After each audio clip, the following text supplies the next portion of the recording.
हमारे YouTube channel पर आपका दिल से स्वागत है। तो चलिए शुरू करते हैं ये क्राइम स्टोरी। में उस दिन जून 2020 की 6 तारीख थी। सुबह होने पर प्रियंका की आंखें खुलीं तो खिड़की से आती तेज रोशनी उसकी आंखों में लगी। पिंकी ने आंखें बंद कर लीं, फिर आंखों को मलते हुए जम्हाई लेकर बेड पर उठकर बैठ गई। कुछ देर वह अलसाई सी बैठी रही, फिर मुंह घुमाकर बेड के दूसरे किनारे की ओर देखा तो पति चंदन वहां नहीं था। शायद आज जल्दी उठ गया, बाहर होगा, सोचकर वह बेड से उठी और पैटों में चप्पल पहनकर बेडरूम से बाहर निकल आई। जैसे ही वह बाहर आई तो बाहर का दृश्य देखकर सन्न रह गई। चंदन नायलॉन की रस्सी से मुख्य द्वार की लोहे की चौखट से लटका था। यह देख पिंकी के मुंह से चीख निकल गई। चीखते हुए वह बाहर की तरफ भागी और पड़ोसियों को बुला लिया। पड़ोसियों ने आकर देखा तो सब अपने अपने कयास लगाने लगे। चंदन रेलवे में नौकरी करता था और पत्नी के साथ रहता था। यह मामला सोनभद्र जिले के थाना कोतवाली राबर्ट्सगंज क्षेत्र के बिचपई गांव का था। किसी ने सुबह 8 बजे राबर्ट्सगंज कोतवाली को घटना की सूचना दे दी। सूचना पाकर इंस्पेक्टर मिथिलेश मिश्रा टीम के साथ घटनास्थल पर पहुंच गए। चंदन की उम्र 34 से 35 वर्ष रही होगी। वह दरवाजे की लोहे की चौखट से नायलॉन की रस्सी से लटका हुआ था। उसके पैर जमीन को छू रहे थे, घुटने मुड़े हुए थे। देखने से लग रहा था जैसे चंदन ने आत्महत्या की हो, लेकिन पैर जमीन पर लगे होने से थोड़ा संदेह भी था कि क्या वाकई चंदन ने आत्महत्या की है या किसी ने उसकी हत्या करके आत्महत्या का रूप देने की कोशिश की है। इंस्पेक्टर मिश्रा के दिमाग में ऐसी ही बातें उमड़ घुमड़ रही थीं। फिर मिश्रा जी ने सोचा कि पोस्टमार्टम रिपोर्ट में सारी हकीकत सामने आ जाएगी। उन्होंने सिर को झटका और सोचों के भंवर से बाहर आए। उन्होंने पास में बैठी मृतक चंदन की पत्नी पिंकी से पूछताछ की तो उसने बताया कि रात में खाना खाकर दोनों साथ बेड पर सोए थे। सुबह उसकी आंख खुली तो चंदन बेड पर नहीं था। वह बाहर आई तो चंदन को इस हालत में चौखट से लटकते हुए पाया। इंस्पेक्टर मिथिलेश मिश्रा ने उससे और विस्तृत पूछताछ की तो पता चला वह चंदन के साथ जिस मकान में रह रही थी वह पिंकी के पिता परमेश्वर भारती का था। वह खुद बीजपुर में रहते हैं। पिंकी और चंदन के दोनों बच्चे भी अपने नाना के पास रह रहे थे। पति पत्नी के अलावा उस मकान में कोई नहीं रहता था। चंदन बिचपई से 25 किलोमीटर दूर मदैनिया गांव का निवासी था, जो कर्मा थाना क्षेत्र में आता था। घटना की सूचना कर्मा थाने को दी गई। वहां से यह खबर चंदन के परिवार तक पहुंचा दी गई। इंस्पेक्टर मिश्रा ने लाश को पोस्टमार्टम के लिए मोर्चरी भेज दिया और कोतवाली लौट आए। 2 घंटे बाद चंदन का भाई अपने गांव से राबर्ट्सगंज कोतवाली पहुंचा। उसने इंस्पेक्टर मिश्रा को एक लिखित तहरीर दी, जिसमें उसने चंदन की हत्या का आरोप उसकी पत्नी पिंकी उर्फ प्रियंका, ससुर परमेश्वर भारती, सास चमेली, साले पिंटू और पड़ोसी कृष्णा चौहान पर लगाया था। भाई ने तहरीर में कृष्णा से पिंकी के संबंध होने का जिक्र किया था। तहरीर देखकर इंस्पेक्टर मिश्रा चौंके। उनके मन का संदेह सच होता दिखने लगा। लाश की स्थिति देखकर उन्हें पहले ही चंदन के आत्महत्या पर संदेह था। पति की मौत पर पिंकी भी उतनी दुखी नहीं लग रही थी। उसका चीखना चिल्लाना नाटक सा लग रहा था। खैर, अब इंस्पेक्टर मिश्रा को पोस्टमार्टम रिपोर्ट के आने का इंतजार था। शाम को जब रिपोर्ट आई तो उसमें चंदन की हत्या किए जाने की पुष्टि हो गई। इसके बाद इंस्पेक्टर मिश्रा ने चंदन की लिखित तहरीर के आधार पर पिंकी, कृष्णा चौहान, परमेश्वर भारती, चमेली और पिंटू के खिलाफ भादंवी की धारा 302/201 के तहत मुकदमा दर्ज करा दिया। इंस्पेक्टर मिथिलेश मिश्रा ने केस की जांच शुरू करते हुए कृष्णा चौहान उर्फ किशन के बारे में पता किया तो जानकारी मिली कि वह आपराधिक प्रवृत्ति का था। बिचपई में वह पिंकी के घर के पड़ोस में अपनी मां के साथ किराए पर रहता था। जांच के दौरान पूछताछ में यह भी पता चला कि कृष्णा का पिंकी के घर काफी आना जाना था। वह घर से गायब भी था। पिंकी और कृष्णा की कॉल डिटेल्स निकलवाई गई तो उससे भी दोनों के संबंधों की पुष्टि हो गई। इसके बाद इंस्पेक्टर मिश्रा किशन उर्फ कृष्णा की गिरफ्तारी के प्रयास में लग गए। सोनभद्र में जून को उन्होंने मुखबिर की सूचना पर राबर्ट्सगंज के रोडवेज बस स्टैंड से किशन और प्रियंका को गिरफ्तार कर लिया। भेद खुल जाने की आशंका से प्रियंका किशन के साथ कहीं भाग जाने की फिराक में थी, लेकिन पकड़ी गई। कोतवाली लाकर जब दोनों से कड़ाई से पूछताछ की गई तो दोनों ने चंदन की हत्या का जुर्म स्वीकार कर लिया और हत्या करने के पीछे की पूरी कहानी बयां कर दी। उत्तर प्रदेश के जिला सोनभद्र के थाना कर्मा क्षेत्र के मदैनिया गांव में शंकर भारती रहते थे। वह रेलवे में थे। उनके परिवार में पत्नी कबूतरी के अलावा एक बेटी राजकुमारी और 2 बेटे चंद्रशेखर व चंदन थे।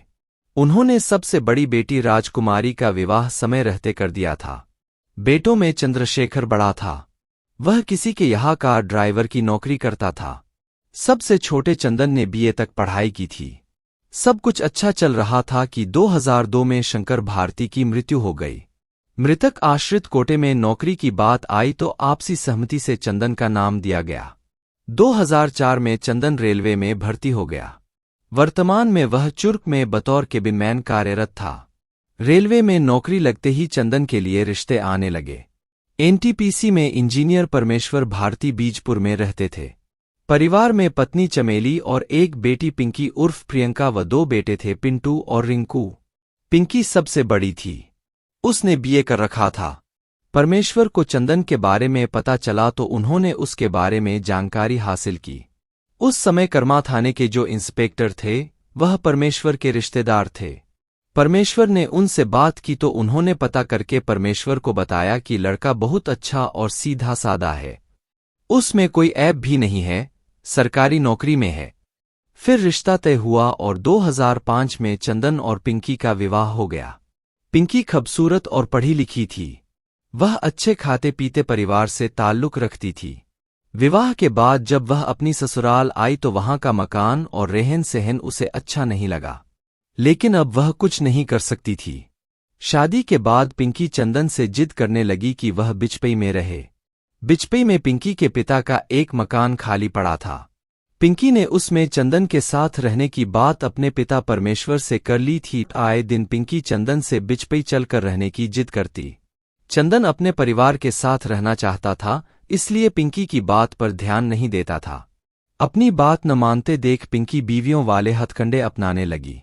उससे नाराज होकर बोलना बंद कर देती, खाना नहीं खाती थी। इस पर चंदन समझाता तो उसकी बात सुनती तक नहीं थी। आखिर चंदन को उसकी जिद के आगे झुकना ही पड़ा। वह पिंकी के साथ बिचपई में अपने ससुर परमेश्वर के मकान में रहने लगा। कालांतर में प्रियंका 2 बेटों अमन और नमन की मां बनी। स्कूल जाने लायक तो प्रियंका ने उन्हें नाना परमेश्वर के पास भेज दिया। चंदन कभी कभी शराब पी लेता था। पीने पर पिंकी कुछ कहती तो वह उसकी पिटाई कर देता था। पिंकी भी चंदन के साथ कुछ अच्छा व्यवहार नहीं करती थी। वह ज्यादातर मायके का ही गुणगान करती रहती थी। चंदन अपने घरवालों से बात करता या उनकी तारीफ करने लगता तो पिंकी के तंबदन में आग लग जाती थी।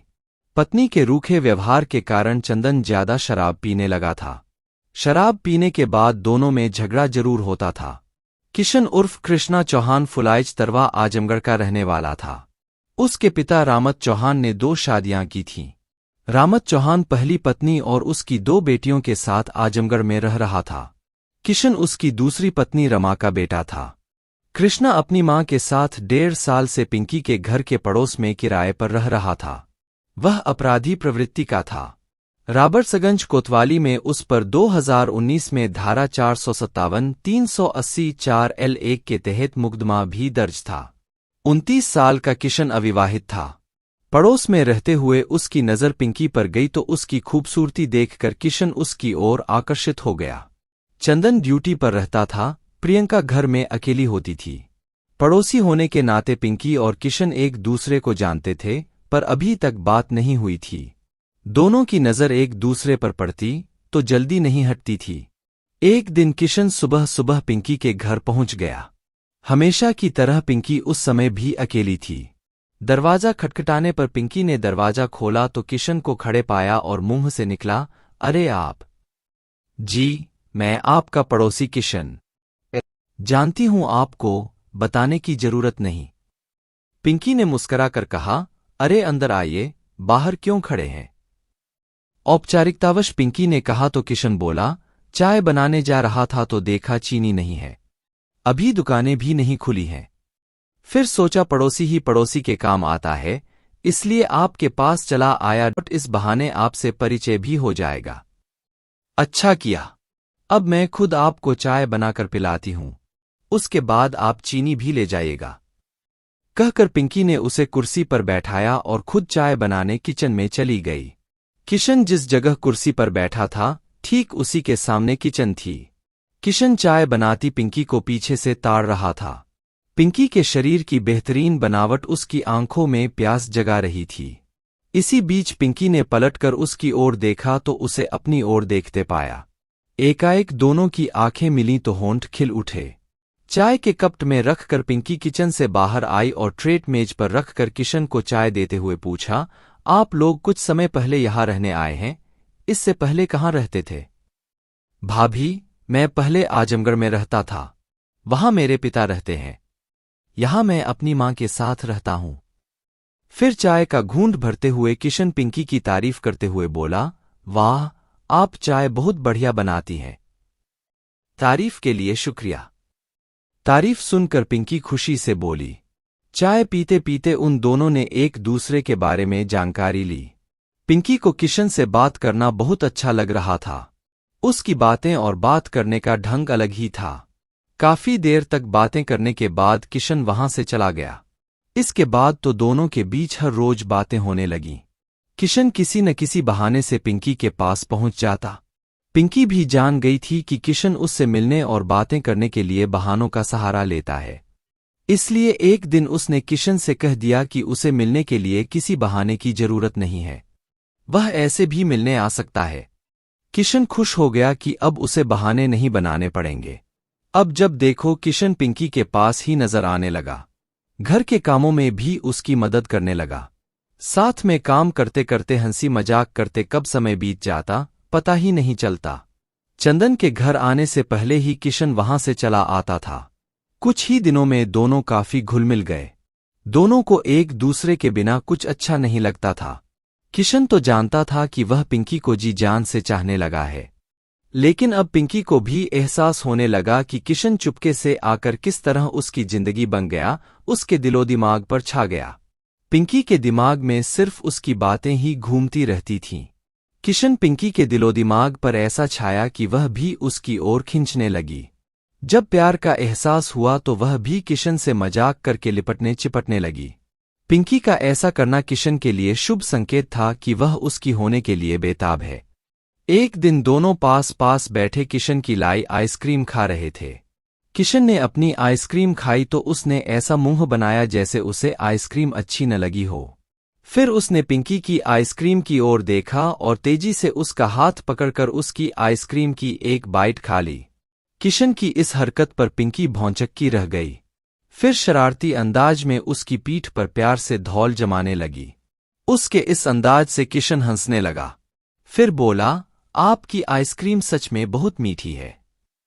पिंकी उससे नाराज होने की बात कहकर चुपचाप बैठ गई तो किशन की नजर पिंकी के पिंक लिप्स पर गई, जहां कुछ आइसक्रीम लगी हुई थी।